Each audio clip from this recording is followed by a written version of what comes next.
One group that makes the atmosphere of Friday Night Lights all come together are the flag runners. Kelly Trin has more on them later in the show. Reagan Ranzer is on later in the show with a spotlight on a unique athlete. And finally, Mackenzie Hamilton sits down with Allie Taylor and Abby Williams to discuss cross country's fast-paced start to the season. Eagle Nation News starts right now.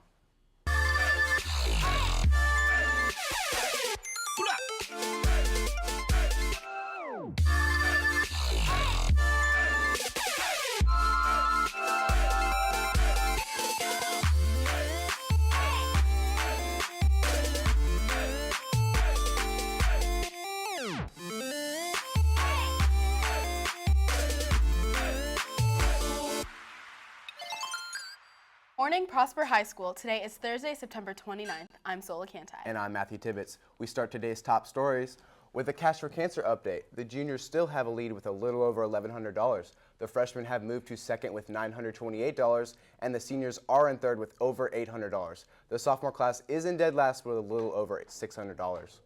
Homecoming is right around the corner, which means that the homecoming parade is near. Each year, highly decorated floats representing the various clubs and organizations at Prosper High School travel through the community. The deadline to sign up for a float is September 30th. The homecoming parade and pep rally are on Wednesday, October 12th. This Friday, September 30th, is a very important day for Texas. The State Fair opens up this Friday and runs all the way to October 23rd. Those 3 weeks are filled with rides, games, and plenty of fried food. Prosper students will receive a free ticket and even have a day off for the fair on October 10th.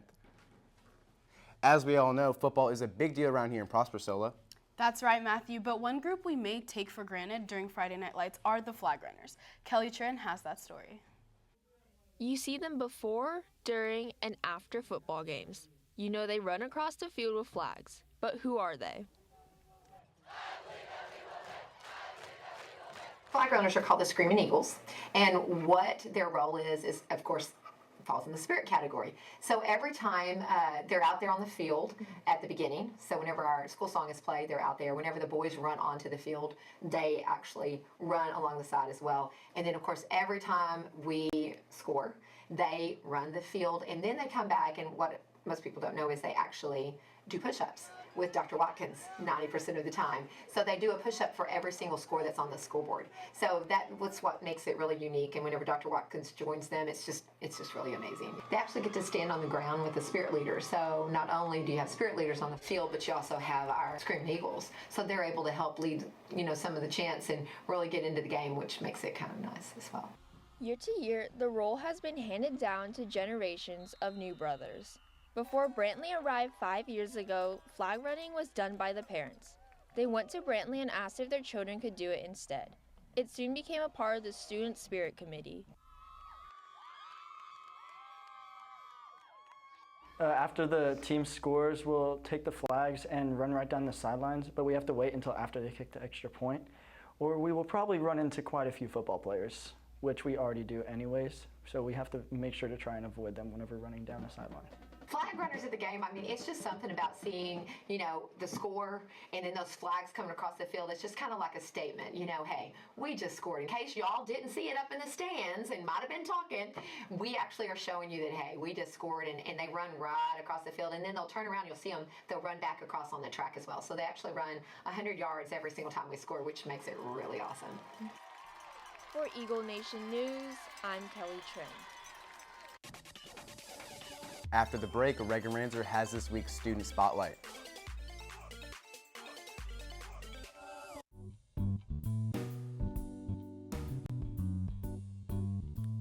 If you are interested in being an actor/actress for the Eagle Production Group films, please use this URL or QR code on the screen.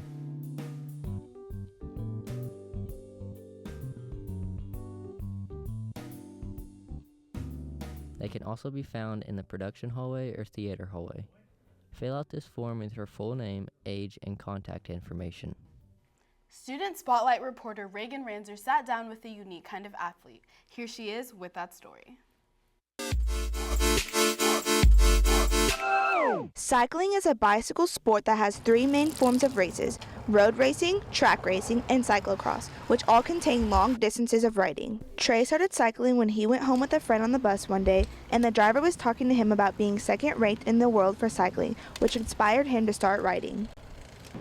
Typically on Saturdays, we'll leave at 5:30 in the morning and drive up to Oklahoma, and then our coach will get out and we'll get our bikes ready and aired up, and then we'll take off from the park and ride the 80-mile loop. While at a competition one day, a representative came up to Trey about sponsoring for a cycling company, and now wears the logos for every competition. It's not as easy as it looks.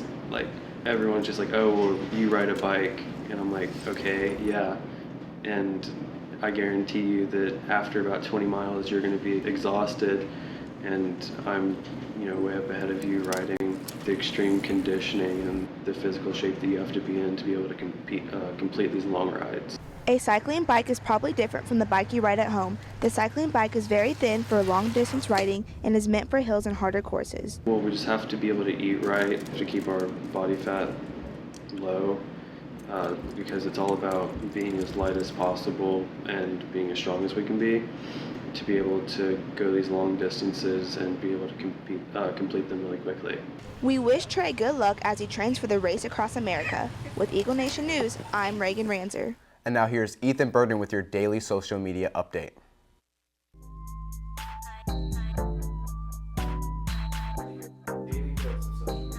Today we'll start off with Thursday.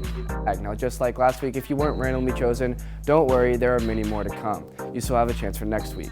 Our first submission is from @AbeDelano, looking very, very snazzy. Next, we have a submission from @Court_Gregory, just loving that smile. And finally, we end with a submission of @OfficialCaden. Thank you for that fantastic picture. Now, once again, if you weren't chosen this week, you still have many more chances to come. Shout out to everyone that tweeted at us submitting any pictures. Now, you may not know this, but today is actually National Coffee Day, and all throughout today, you can go to Krispy Kreme and get a free coffee with a free original glazed donut. You're welcome. Well, that's it for today. Don't forget to follow us on Twitter for more giveaways and weekly tags, and make sure to turn on our post notifications for live updates. For Eagle Nation News, I'm Ethan Burden. After the commercial break, Hannah Dennis will have your 3-day forecast.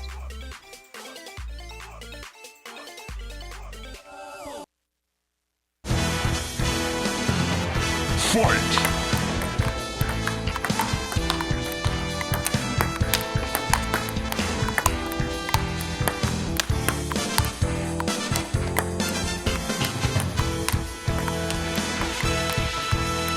Finish him! Fatality.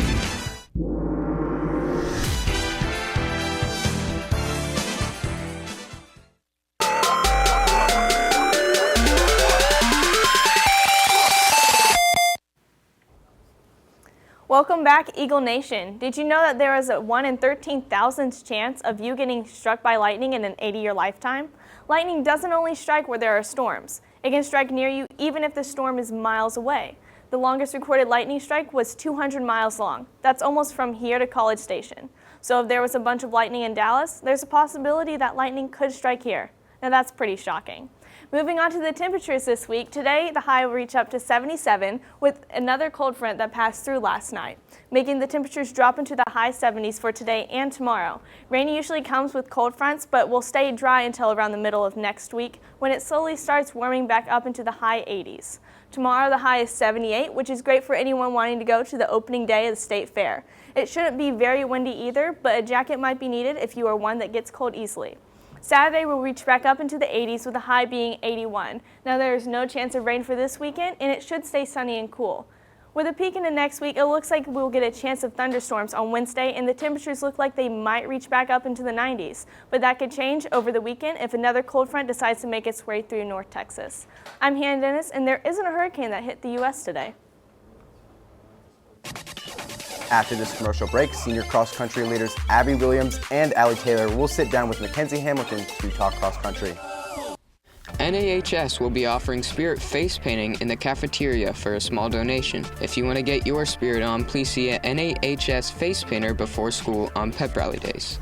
Homecoming court elections are today during lunches. Whoever receives the most votes for each of the underclassmen will get to represent their class at homecoming.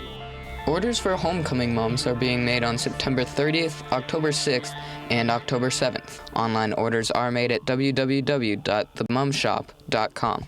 Now let's kick it to Abby Smith at the sports deck with your sports update. Abby, what do you got for us? Thank you. I'm Abby Smith. Last year, the girls cross country team brought home 3rd place at the state tournament. This year, they're working hard to bring home the gold. Mackenzie Hamilton is in studio with Abby Williams and Allie Taylor with more. Thank you, Abby. I'm sitting down with Allie Taylor and Abby Williams, co-captains of the varsity girls cross country team. Thank you guys for being here. Thank you. Thank you. So you guys recently just got a new coach this season. What things has he brought to the team to help improve it? Well, he's really brought a more strict and competitive atmosphere, and I feel like that's just something that we really all needed. And he's really just pushed us to become the best that we can be, and I'm just really glad to have him as our coach. And you guys had a pretty extensive preseason. It started in the summer, including going to a camp. Can you tell us a little more about that? Yeah, we went to Run Across Texas camp. It was basically just a week of camping out in tents and running about 3 times a day. And we ran up sand dunes, mountains. We had a mountain run. We had a few race type runs, and we cooked our own food and stuff. It was really hard. And you guys got 3rd in state last year, so obviously a goal is always to win state. How are you guys going to accomplish that this year? What's the plan? Well, we're just going to keep working really hard and just pushing ourselves to be better, and we'll just see what the future holds. Right now we're ranked number 1, so that's pretty good, and we'll just see what happens. And what are some personal goals you guys have for this season? My personal goals is to improve my time by about 30 seconds or so, and then be in the top 10 at state. Mine's probably the same, improve my time by about 30 seconds, and then be top 3 at state. Okay. Well, good luck to you guys. Thank you for being on. That's all we have for you. Reporting for Eagle Nation Sports, I'm Mackenzie Hamilton. Back to you, Abby. Thank you, Mackenzie. On Tuesday, the Eagle tennis team brought home a win against the Colony, 12-7, putting them in 2nd place in district. On Tuesday, also, the Prosper Volleyball team faced up against the Colony in yet another district matchup. On Tuesday night, the Prosper Volleyball team hosted their Teacher Appreciation Night and looked to continue their flawless record in district against the Colony. The girls did just that by sweeping the Cougars in 3 straight games. The first set, the Eagles came out hot, taking the match 25-16. The second match played out the same way with the score of 25-10. The Eagles made a statement by winning the third set 25-13. Haley Killinger led the team with 16 kills, 14 digs, and 3 aces. Kylie Moat had 10 digs. Abby Gargas helped out with 32 assists and 2 aces. With this sweep, the Eagles still have not lost a single set in district play and moved to 30-7 on the season. For Eagle Nation Sports, I'm Abby Smith. The girls play tomorrow against Newman Smith at 5:30 at our own arena. Best of luck to them. The Eagle football team faces off tomorrow against Newman Smith in the Eagles Nest. The team is 1-0 in district and 2-2 overall. The Spirit Leaders have requested that the student section white out on Friday. That's all I have for you for Eagle Nation Sports. I'm Abby Smith. Let's see what they have for us back at the desk. Thank you, Abby. Tomorrow, volleyball and football will be playing at home. A few announcements before we go. Friday is the last day to donate shoes. We have received over 300 donations already. For every donation, your name will be entered into the drawing to win a new pair of Nike shoes. Homecoming is October 15th from 8 to 11 p.m. in the PHS cafeteria. Make sure to keep all attire classic and semi-formal. Excessively short dresses and crop tops are not allowed. Tickets are $15 per person at the door. Well, that's all we have for your show today. For Eagle Nation News, I'm Sola Kantai. And I'm Matthew Tibbetts. Live long and prosper.